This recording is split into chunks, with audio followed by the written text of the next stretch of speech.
Hello guys, what's up? So ngayon guys, meron na naman tayong bagong reaction video content na gagawan ngayon. So, walang iba guys kundi related to sa ating Nations Girl group na BINI. So walang iba kundi yung ating main dancer sa BINI is BINI Sheena. So actually guys, yung reaction video na to guys is requested by isa nating mga subscribers or followers. So yung name niya is Jerwin Rizaldo. So ipopost ko guys ng comment dito. Yan. So, na-request ni Jerwin na gawan ko daw ng reaction video and i-check yung kay BINI Sheena na mga dance compilation. So, thank you for that request, Jerwin. And yes, I'm so excited na i-check kasi actually, I need to dig deeper guys sa mga every member ng BINI or ng girl group. Kasi mas lalo mo silang makikilala. Actually guys, marami naman akong nakita na ng mga video or dance video ni Sheena. But I just want to share you my thoughts and insights since na dancer ako. At gusto ko lang ding i-check din yung mga bagay na, at masabi sa inyo kung gaano ka, yung mga technical side when it comes to dance and dance terms. Para, may matutunan din kayo sa akin. And yes guys, I'm so excited. Huwag na natin patagalin. Let's check. So this is a top 20 BINI Sheena TikTok dance compilation. So we're going to check this right now guys. At kung bago ka sa channel ko, don't forget to click the subscribe button at i-ring mo rin yung bell para updated ka sa lahat ng mga ipopost ko dito sa channel. So let's start watching this right now in 5, 4, 3, 2, 1, let's go.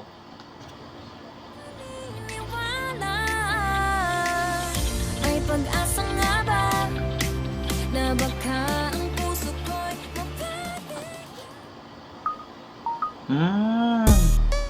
Ay, nakita ko to. Lights, camera, action. I see you looking at my PIC. Stop. I think guys, di ba si Sheena yung nag-choreo nito? Siya yung napauso nito, yung ganitong dance challenge.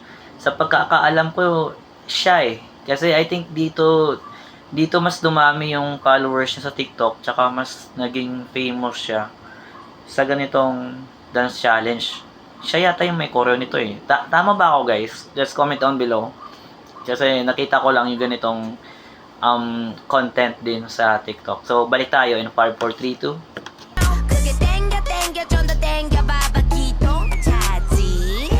Zoom in. Zoom out, okay. Zoom in. Zoom out, okay. Zoom in. Zoom out, okay. Baby, 확하게 확대 확실하게 out. Paggaling din. Ang dami na nila umaakit sa'yo pero sa akin ka lang babagsak. Tub. Ako naman yung lalantas.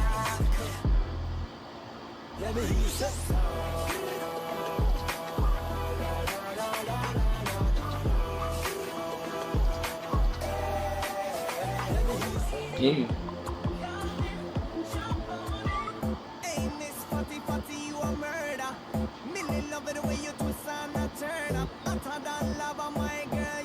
Damn! Pero kalaban kung ano gusto mo itawag sa'kin. Inabali ako darating pa din. Isama na ako sa mga lalaki mo. Ako pa din ang hahanap-hanapin pagkahanap. Actually guys, doon sa first 4, ito sa first 4 na dance, TikTok dance na nakita natin guys so far kasi yung masasabi ko lang, so far napaka-versatile niya when it comes to like different styles. Kasi kung manotice nyo guys, meron doon parang dancehall, like reggaeton. So if you're familiar guys with street styles, isa yung dancehall guys sa mga styles na nandun sa dance. So yung pang tatlo yata yun yung parang dancehall, tapos meron siyang like mga poppy line ng choreography. Actually yung ibang mga TikTok na dance dito na try ko nang i-cover din. So far napaka-versatile ni Sheena. Kaya niyang maging graceful, kaya niya sa mga like poppy type of choreography, kaya niya din sa mga power like sa mga femme at sa dancehall. Then so in short guys, all around si Sheena. Yeah, when it comes to, makikita mo kasi guys kapag hindi pilit, makikita mo kapag yung dancer is parang natural lang talaga yung galaw. It's not like na parang pinilit niya lang yung ganitong TikTok just for the just for the steps or something, pinilit niya lang i-learn yung steps kahit hindi masyado maka-adjust yung katawan niya, parang hindi niya ma-execute na maayos ba, parang ganun. So, makikita mo talaga si Sheena guys na napaka-natural, napaka-flowy niya, kaya niyang mag-adjust. And yes, it's either a poppy type of choreography or it's either a dancehall style or feminine type of choreo. So far, kaya niya talaga guys mag-adjust. Balik tayo in 5, 4, 3, 2. Kukulang sa lambing baka naubos pa sa ining haliling mo. Ako agad ang tinatawagan. Yeah. Let me get time to hit me up. Yee! Ito yung sinasabi ko na poppy line steps. Diba? Diba? Wala eh. Sheena yan eh.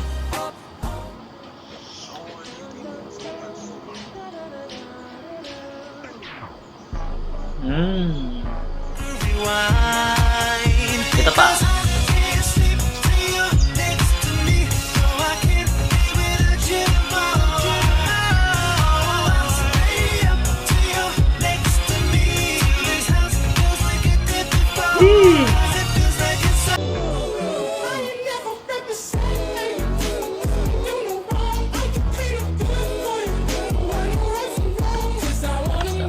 Ang ganda ng choreo ng number 7 yung Insomnia ni Craig David.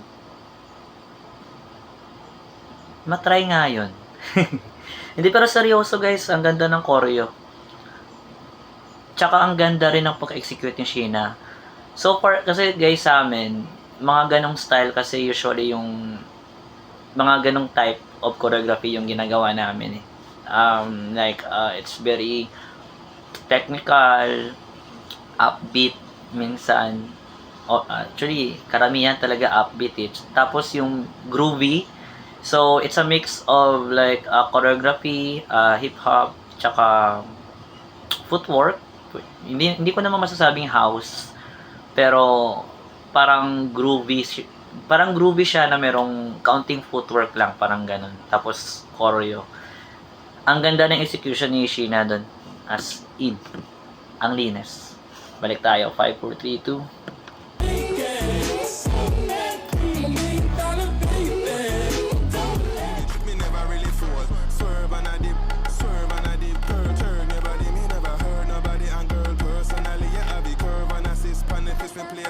Dancehall steps yun guys.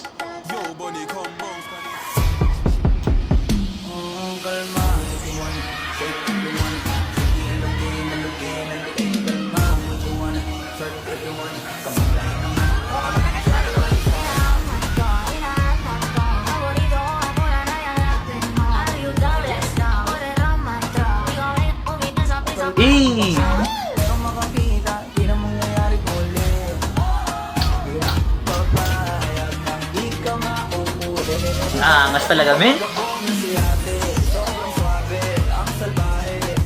Woo!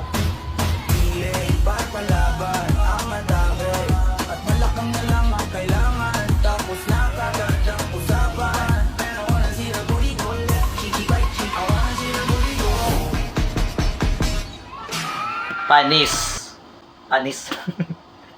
Pinanis ni Sheena, men. Actually, nakita ko na to guys sa kay class to ni kalimutan ko yung pangalan ng babae. A-Team. Comment down below nga guys. Sino ang name ng... Kilala ko yun eh. Basta member siya ng A-Team. Tsaka dito sa part na to, hindi lang siya. Actually, 4 sila dito na bini. Si Mika, siya, si Jo, tsaka si Stacy nung nag-workshop. Tsaka yung masasabi ko lang guys. Actually guys, meron silang run. Nakasama yung choreographer. Nahihinis ako, nakalimutan ko yung name ng choreographer. Kilala yun eh. Tsaka kilala ko talaga yun sa nakikita ko yun palagi. Tsaka A-Team yun. Bali, meron silang video na nandun yung choreographer tapos sila yung 4. Ang ganda din guys ng execution ng 3. Si Mika, si Jo, tsaka si Stacy. Tsaka, may kakaiba silang flavor eh. Actually si Mika nga nag-split dito eh. Pero alam mo ko yung yung kinaiba talaga ni Sheena. Yung attitude. Yung control, yung grabe yung lower body isolation ni Sheik. Grabe. Tapos yung the way siya makipag-interact sa audience. Like, kung nanonood ka, it seems like parang gusto mong parang ayaw mong ihiwala yung tingin sa kanya. Like, parang kaya mo siyang titigan, like, the whole performance. Parang ganun eh. Tsaka, si Sheena kasi, parang, since na dancer talaga siya from the start, di ba? Kasi may grupo siya sa Isabela. Alam niya talaga guys kung paano niya kontrolin yung every steps, yung pagiging niya, musicality niya when it comes to music, kung alam niya kung paano i-hit yung bass, yung snare, yung every details ng music. Tsaka kontrolado niya guys yung sayaw. Yun yung pinaka si Sheena. Kasi once na kontrolado mo, alam mo kung saan ka magbibigay ng sharpness, ng power, alam mo kung saan ka mag-slow, alam mo kung saan mo bibilisan yung part na to. Like, as in, para sa kanya talaga parang alam niya na yung every details ng choreo at yung kung paano niya i-express. Kaya kung makikita mo guys, grabe yung confident niya sa sayaw, grabe siya mag-control, alam niya kung saan siya mag-execute, alam niya kung saan siya mag-slow. Yung mga ganung bagay guys, napakalaking bagay yun when it comes to dance kasi doon mo makukuha yung audience. Tsaka doon, kapag audience ka, marirealize mo, ay, talagang alam na alam yung ginagawa niya. Like, something na kontrolado niya lahat. Hindi siya nag-overpower, hindi siya yung nakukulangan din sa energy. As in, control guys, kontrolado yan talaga. Kaya, yun lang yung masasabi ko. I mean, ang ganda ng choreo na to. And, kahit ilang beses ito panoorin guys, hangang-hanga pa rin ako kasi na dito. Balik tayo, 542.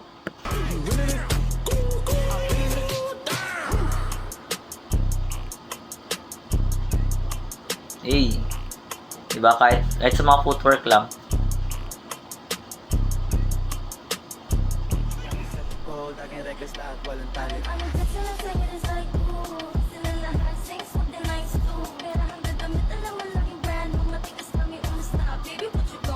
Eh,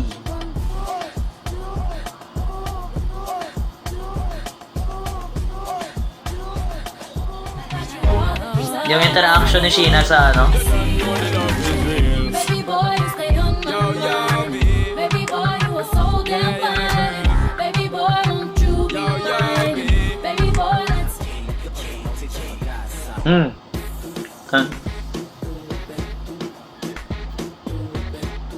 Eh,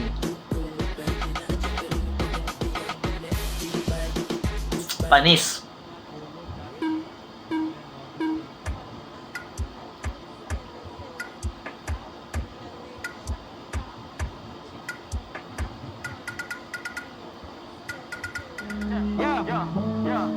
Ladies and gentlemen, I am Mr. I don't give a damn if you are Mister. If you fuck shit up, Hey. then I'ma diss your sister. If you fuck Very up, groovy. then the list just gets Hip hop, up. guys. Little bit extreme with the theme and Yan. never intended to be mean, but I mean pasensya. But your motherfuckers been to offer and just on the winner had the jaw strapped like you're missing Mister. Diba? Napaka-versatile talaga ni Sheena.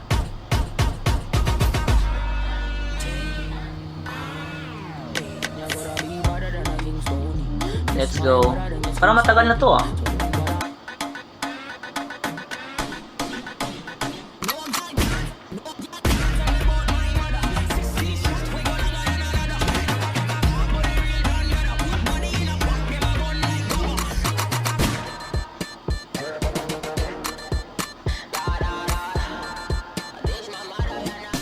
Nice one. Hey. Smooth. That's it, I'm set.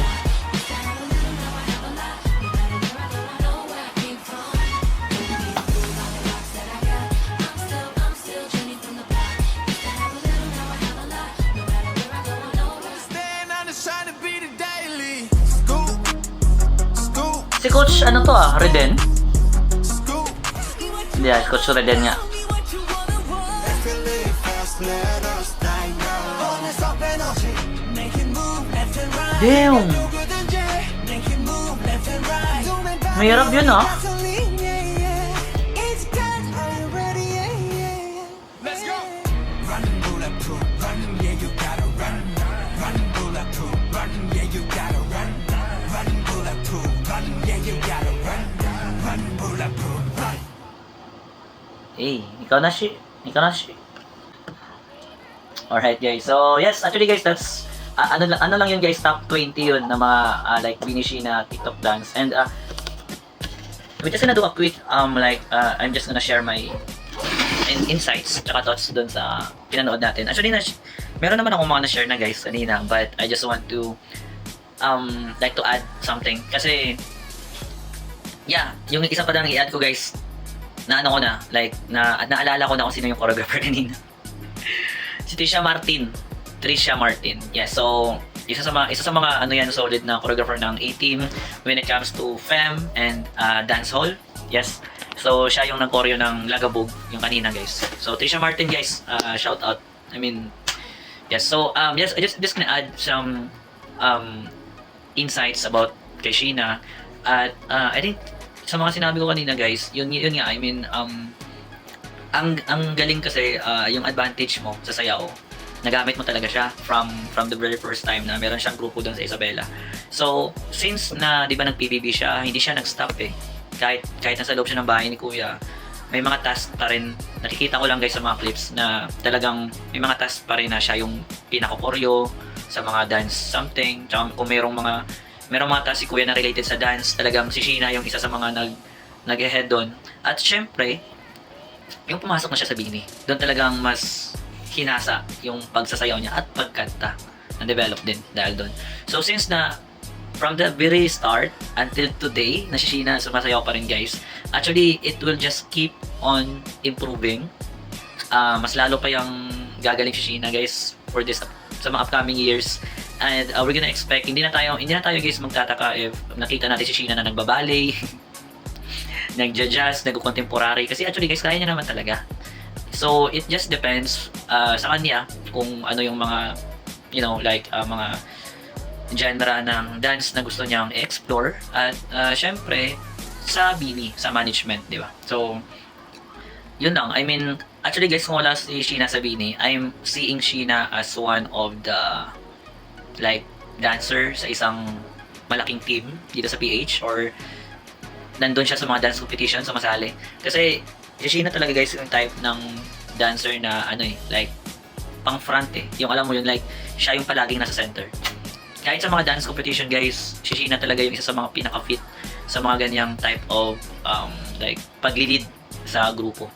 And yes, since nandiyan siya sa Beanie, di ba siya yung main dancer, I know that she's still gonna explore more about the dance, and mas lalo pa siyang i-improve guys for this upcoming year. So better watch out kay Sheena, kasi I know that there is something na abangan pa natin when it comes sa kanyang dancing career.